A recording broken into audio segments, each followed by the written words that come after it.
kind of thing. So let's start off with one that I got for my confirmation a long time ago. It was in style back then, and it's what a lot of guys and older men would have worn back in the day. So this is an Esquire quartz watch, Swiss made. It's got a beautiful dial, as you guys can see. It's like a textured pearl. Beautiful right there. Yeah, you can see it. It's really, really nice. Keeps amazing time. Obviously, Swiss quartz. This is the best part though, right here. 6.5 millimeters thin. Even with that little bit of a bezel there, that fixed kind of stepped up bezel. 6.5 millimeter. It's got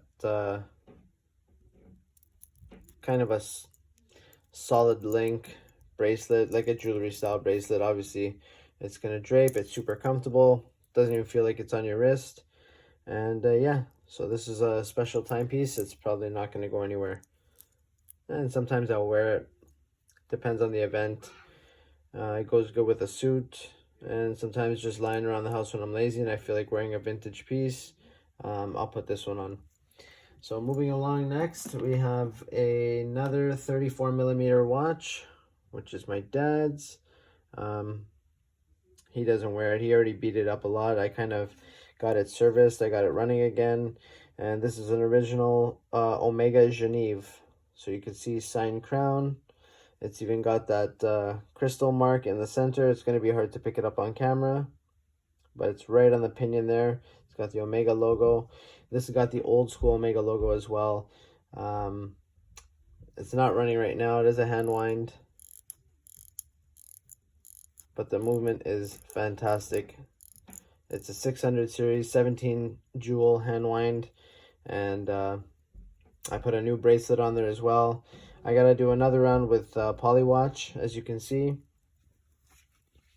but I think for the most part it has that kind of vintage charm. Again, almost like those sloped dials. The crystal dome gives a distortion, and you can see it's got that cyclops kind of flush inside the crystal. Really nice watch. I love wearing it. I'll wear it sometimes just randomly whenever, just to kick the movement around and get it winding again, get it going. Yeah, pretty cool too. This is how you change the dates. You pop out the crown, pull it out, and it changes the date. As you guys can see, and then again, there, that's fully wound. Got a little bit of resistance there, and yeah, love this watch. My dad didn't even know what he had. He was this was a gift to him back in this late 60s, early 70s. I think he got it for his confirmation, and he wore it in high school. He wore it, you know, to work after, and he beat the heck out of it. And then once I found what it was, and he said it was in his safe, I opened it up, and the movement is just gorgeous. So it's not a Seamaster.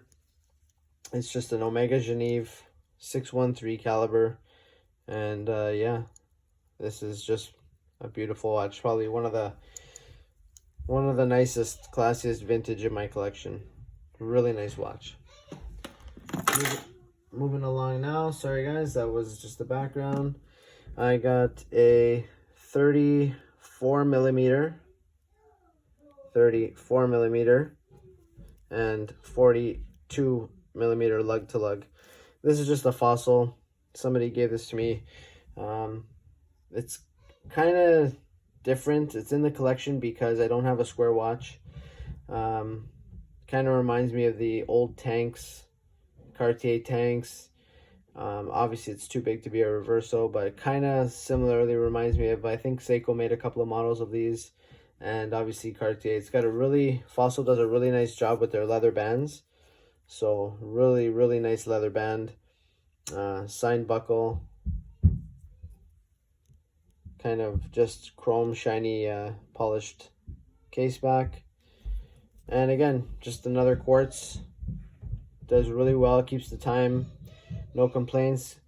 Got a really nice, sorry for the light there, the reflection. It's got a really nice kind of teak dial.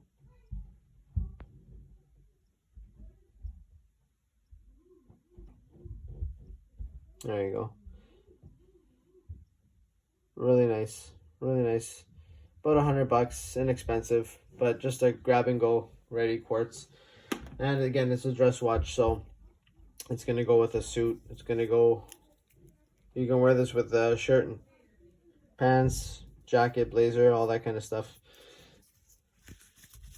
Also, what I like about it too, it's got that single domed, just a mineral crystal, but it's single domed. You can see the distortion. Really nice kind of look to it. Got a nice curve, hugs the wrist, very comfortable. Does exactly what it's supposed to do.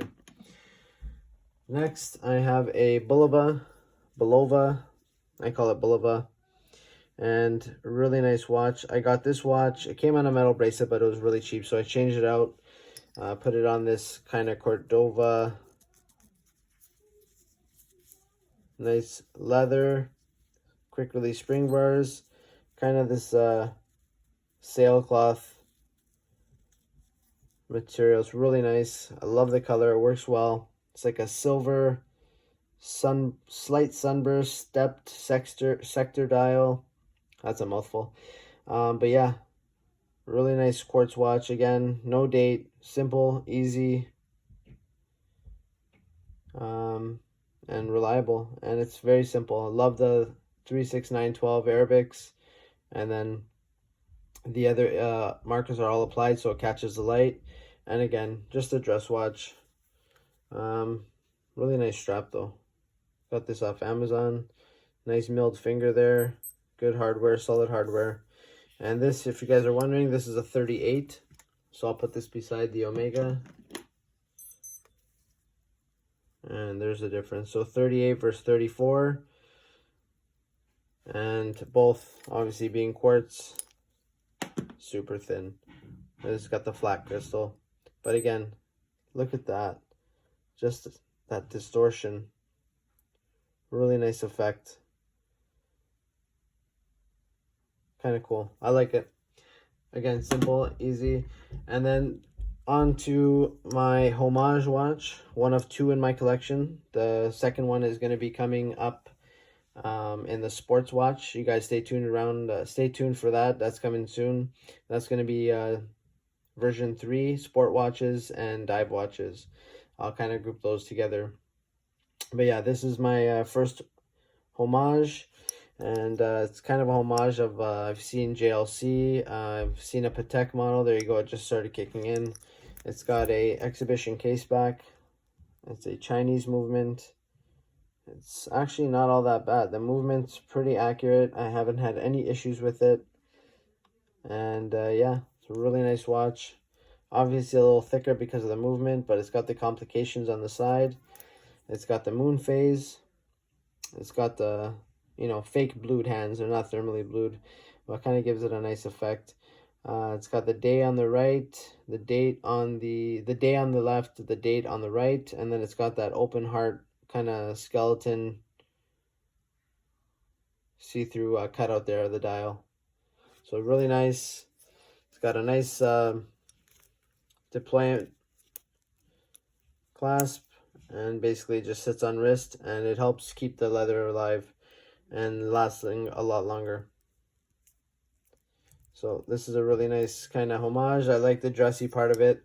It's about 42 in diameter and 48 lug to lug. So that's about the maximum that I'm going to go. And yeah, it's been really nice. Again, you guys are going to see this distortion here, which is the theme today. You can see the raised pinion in the middle. Kind of looks a little elongated as you turn it. Kind of cool. Got the rose gold hands. And the movement's been good. It's been solid. It is a unidirectional winding rotor. So let's see if I can... I don't know if you guys are able to hear that, but it's kind of loud, but you really got to give it a good shake to hear that. On wrist, you don't feel it, you don't hear it. It's pretty no nonsense. Again, this one here, I kind of keep on my winder sometimes if I know I'm going to be wearing it, just because if it does die, it's got about a 38-hour power reserve. If it does die, then you got to sit there and start getting the tool that it comes with and just poking at it until you reach the proper date. But other than that, if it stays wound, and it's pretty good movement. I believe it's a Chinese movement. I believe it confirmed as a seagull. I don't have the exact reference number, but it's a seagull movement. And so far, I've had no issues with seagull movements. So that was the dress watch portion of my state of the collection. We're going to be doing version 3 coming up soon. And that's going to be sport watches and dive watches kind of combined together. So let me know what you guys think. Closing off today. And I'll treat you guys one last view of this Omega. Beautiful watch. Okay, guys. Until the next vid, take care.